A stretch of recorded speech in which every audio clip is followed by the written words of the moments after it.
Hello ladies and gentlemen, we just finished spray painting the 1954 Shepherd here. This is the last coat.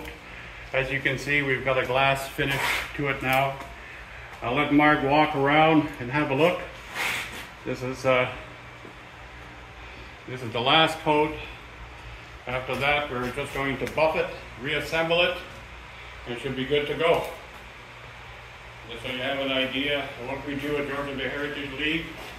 This has had 10 coats of varnish by brush, and the 2 last coats are done with spray gun, and we want a nice glass finish to the boat, so here she be.